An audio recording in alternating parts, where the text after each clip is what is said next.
दोस्तों नमस्कार। मैं आपका दोस्त रामधारी सिंह स्वागत करता हूं आपका आपके यूट्यूब चैनल विचित्र भारत में। दोस्तों आज हम जानेंगे खजुराहो के मंदिरों में कामुक मूर्तियां क्यों बनी हुई हैं। दोस्तों खजुराहो के मंदिर इंसानी शरीर का प्रतिनिधित्व करते हैं, ऐसा मुझे यहाँ मेरे टूर गाइड ने मुझे बताया। दोस्तों जैसे मंदिर के 4 स्तंभ होते हैं, वैसे ही हमारे इंसानी जीवन के 4 मूल सिद्धांत होते हैं, जिसमें धर्म, अर्थ, काम और मोक्ष।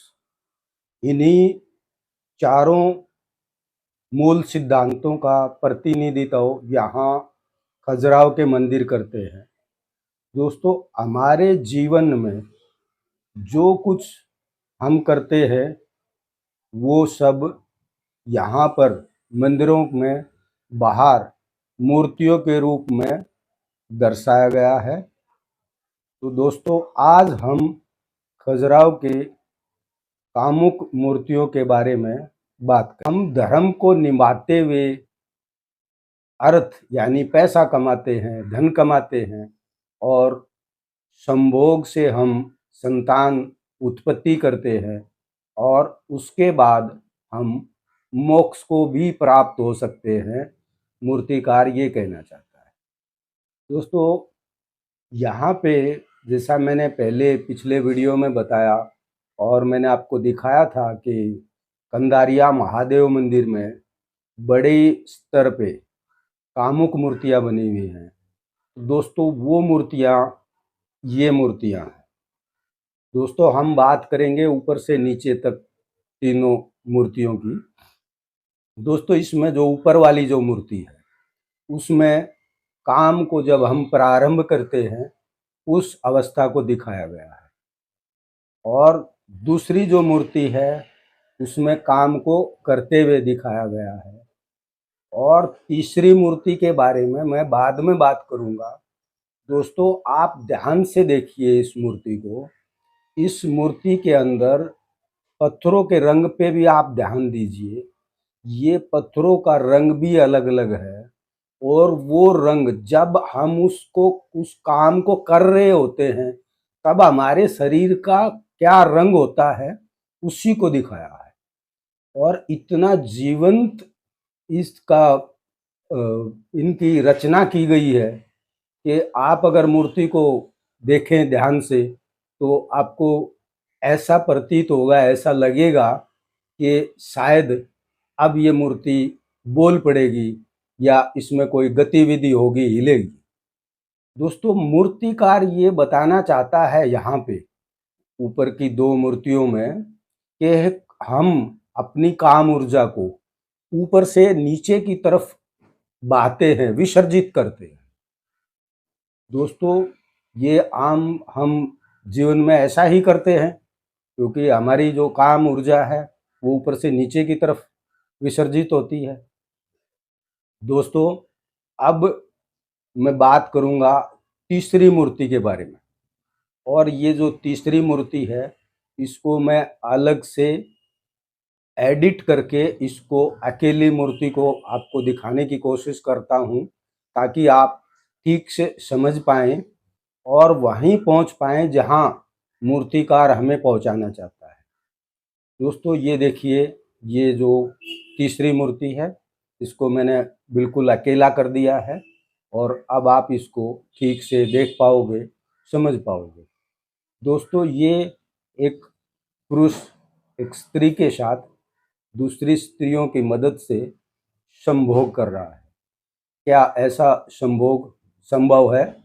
मैंने तो आज तक नहीं ऐसा संभोग, कहीं संभोग के बारे में पढ़ा, ना मुझे ऐसी कोई जानकारी, और ना ही मैं ऐसा कर सकता हूँ। दोस्तों फिर ये मूर्ति क्यों बनाई? मूर्तिकार क्या कहना चाहता है? दोस्तों यहाँ मूर्तिकार हमें कोई और बहुत गहरा संकेत देना चाहता है, इसीलिए उसने ऐसी मूर्ति बनाई। दोस्तों विशेष रूप से मैं आपका ध्यान चाहूँगा कि आप इस मूर्ति को ध्यान से देखिए। इस अवस्था में ये जो चीज़ हो ही नहीं सकती, उसमें मूर्तिकार क्या कहना चाहता है? मेरे ख्याल से मूर्तिकार ये कहना चाहता है कि जब आपने धर्म के साथ अर्थ पैसा कमा लिया, संभोग से आपने संतान उत्पत्ति कर ली, अब आपको मोक्ष की तरफ जाना चाहिए। और मोक्ष की तरफ हम कैसे जा सकते हैं, शायद यही इस मूर्ति में मूर्तिकार बताने की कोशिश कर रहा है। मूर्तिकार ये कहना चाहता है कि हमें अगर मोक्ष प्राप्त करना है तो अपनी काम ऊर्जा की दिशा बदलनी चाहिए। मूर्तिकार ये कहना चाहता है कि अपनी काम ऊर्जा को आप नीचे से ऊपर की तरफ लाइए, हृदय की तरफ लेके आइए, यानी आत्मा की तरफ लाइए।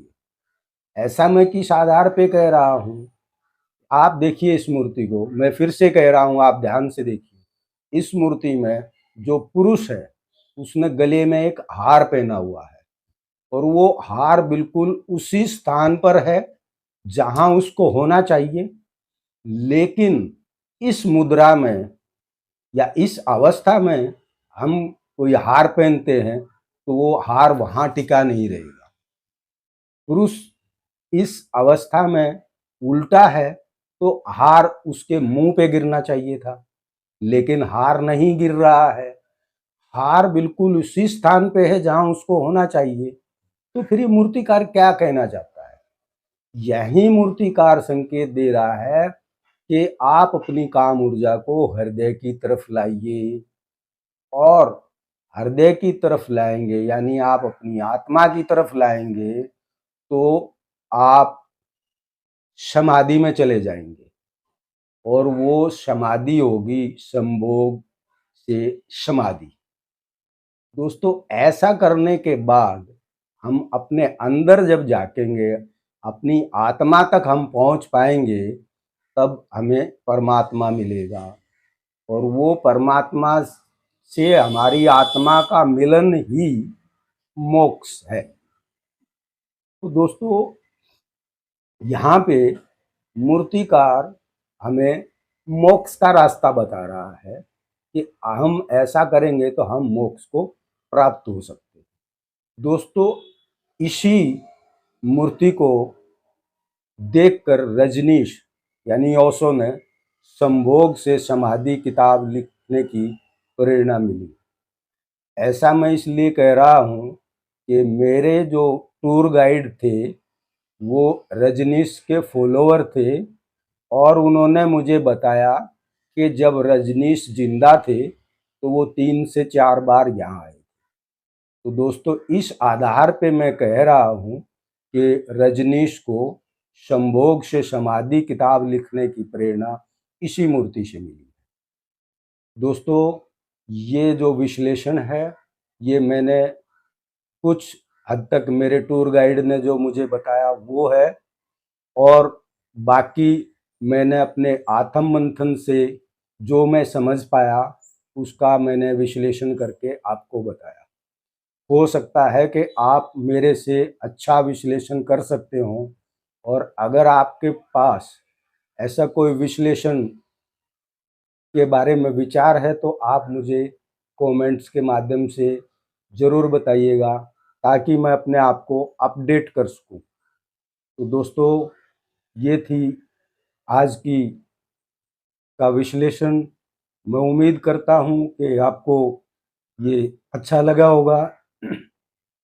दोस्तों, आपको अपने सभ्यता, संस्कृति, धर्म और देश से प्रेम है तो आपको ऐसे वीडियो को ज़्यादा से ज़्यादा सहयोग करना चाहिए, ताकि ऐसे और ज़्यादा वीडियो बने और हमारी सभ्यता, संस्कृति, देश और धर्म बचा रहे। तो दोस्तों, मैं उम्मीद कर रहा हूँ आप मेरे इस वीडियो को ज़्यादा से ज़्यादा लाइक करेंगे, शेयर करेंगे, और अगर आप चैनल पे नए हैं तो चैनल को सब्सक्राइब करेंगे। दोस्तों, फिर मिलते हैं किसी नई जगह पे, नई तलाश में। तब तक के लिए नमस्कार।